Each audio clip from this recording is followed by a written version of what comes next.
నమస్కారం. ఈటీవీ2 తీర్థయాత్ర కార్యక్రమానికి స్వాగతం. దక్షిణ భారతదేశంలో ప్రసిద్ధి పొందిన దివ్యక్షేత్రం శ్రీవిల్లిపుత్తూరు. మనోహరమైన ప్రకృతి అందాల నడుమ అలరారుతున్న ఈ దివ్యక్షేత్రం తమిళనాడులోని మధురై నగరానికి సుమారు 80 కిలోమీటర్ల దూరంలో ఉంది. కృతమాలా నదీ తీరంలో ఉన్న ఈ దివ్యక్షేత్రంలో సాక్షాత్తు శ్రీ మహావిష్ణువు వటపత్ర సాయిగా పూజలందుకుంటూ ఉండగా మరోపక్క గోదాదేవి అమ్మవారు కొలువయ్యారు. ధనుర్మాసాన్ని పురస్కరించుకుని తిరుప్పావై పాసురాలను గానామృతం చేసిన శ్రీ గోదాదేవి అమ్మవారి ఆలయ విశేషాలను నేటి తీర్థయాత్రలో తెలుసుకుందాం.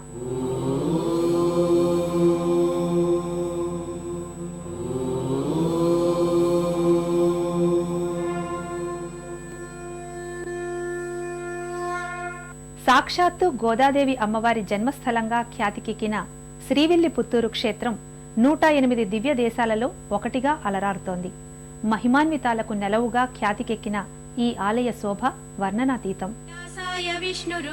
దివ్యే ముక్కళ సుందర తటే శ్రీవిల్లిపుత్తూరుపురే శ్రీమత్సంశన దేవయాన నిలయః ప్రాచీముఖ సంస్థితః భాతి శ్రీ వటపత్రస్యాయి భగవాన్ శ్రీగోదయ సంస్థుతః శ్రీమద్విష్ణుహృదా ప్రశస్య విభవో మండూక యోగీక్షితః.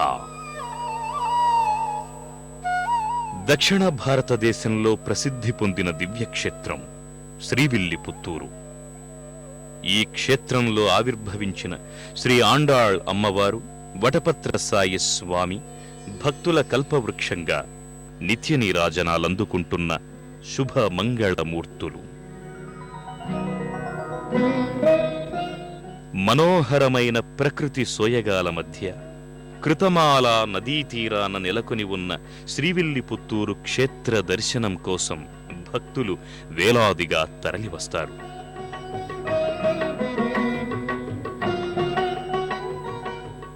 గోదాదేవిగా ఖ్యాతిగాంచిన ఆండాళ్ అమ్మవారు ఇక్కడ తిరుప్పావై పాశురాలను గానామృతం చెయ్యడం వల్ల ఈ క్షేత్రం మహిమాన్విత ధామంగా పేర్గాంచింది.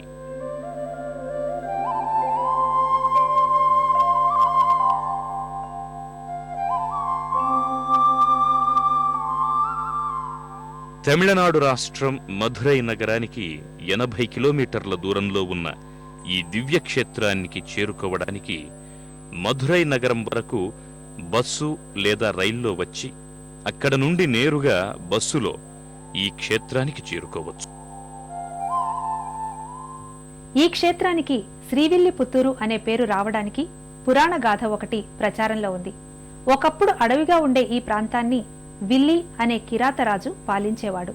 అతని సోదరుడు పుత్తర్ ఒకరోజు విల్లి వేటాడుతూ ప్రస్తుతం ఆలయం ఉన్న ప్రదేశానికి వచ్చి అలసిపోయి నిద్రపోయాడు. శ్రీ మహావిష్ణువు విల్లికి స్వప్నంలో కనిపించి తాను విగ్రహ రూపంలో సంపంగి వృక్షం కింద ఉన్నానని వెలికి తీసి అర్చించమని ఆదేశించాడు. స్వామి అభీష్టం మేరకు విల్లి తన సోదరుడు పుత్తర్తో కలిసి అక్కడున్న సంపంగి వృక్షం కింద తవ్వగా వటపత్ర సాయి దివ్య విగ్రహం లభించింది.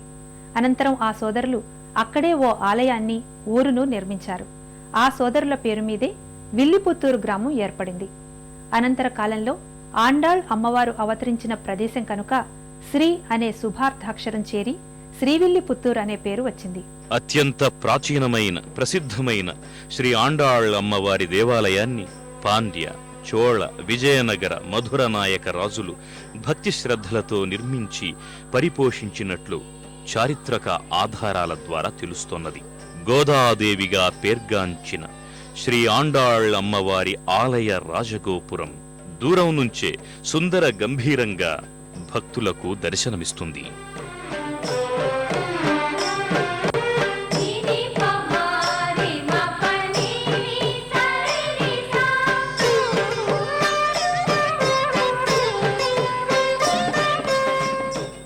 అమ్మవారి ఈ గోపురానికి తిరుప్పావై గోపురం అని పేరు.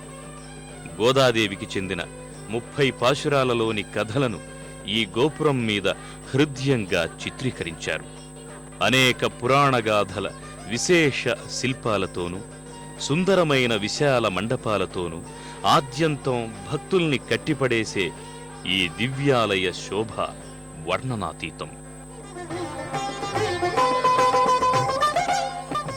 దేశంలోనే మొట్టమొదటి ఆండాళ్ అమ్మవారి ఆలయంగా ఇది ఖ్యాతిగాంచింది.